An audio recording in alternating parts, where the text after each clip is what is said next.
বেতন ভাতার জন্য বাড়াতে গেলেই তাদের কাছ থেকে শুনতে হয় সরকারের কাছে টাকা নাই।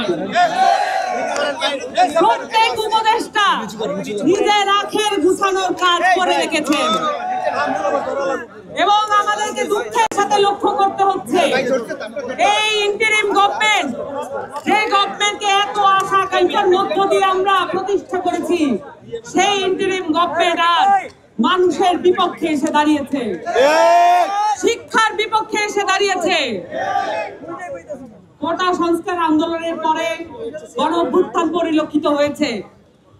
তারপরে আমাদের একটা আশা ছিল বাংলাদেশে একটি শিক্ষা কমিশন গঠন করা হবে। বাংলাদেশের শিক্ষা ব্যবস্থা উদ্দেশ্য প্রণোদিত ভাবে ধ্বংসের পর্যায়ে নিয়ে যাওয়ার যে চতুরতা শেখ হাসিনা দেখিয়েছে, সেটাকে ঠেকিয়ে দেওয়ার চেষ্টা ইন্টারিম গভর্নমেন্ট করবে। দুঃখের সাথে লক্ষ্য করলাম পুরো দেশটাকে নির্বাচনের দিকে ঠেলে নেওয়া হলো, কিন্তু আমার প্রিয় শিক্ষকদের, আমাদের ছাত্রদের, শিক্ষার্থীদের আশা আকাঙ্ক্ষা পূরণ করার কোন উদ্যোগ নেওয়া হলো না।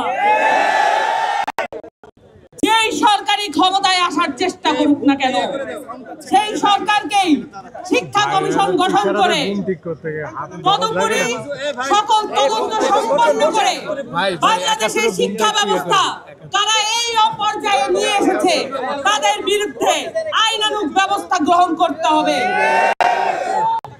বুলেট দিয়ে গুলি করার চেয়ে কোনো অংশেই শিক্ষা ব্যবস্থা ধ্বংস করা, প্রশ্ন ফাঁসের সাথে সংযুক্ত থাকা কোন অংশেই কোনো কম অপরাধ নয়।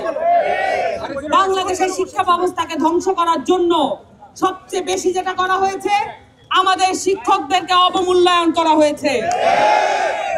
আমাদের প্রিয় শিক্ষকদেরকে ট্রেনিং থেকে শুরু করে তাদের বেতন ভাতার ব্যাপারে চরম উদাসীনতা প্রকাশ করা হয়েছে।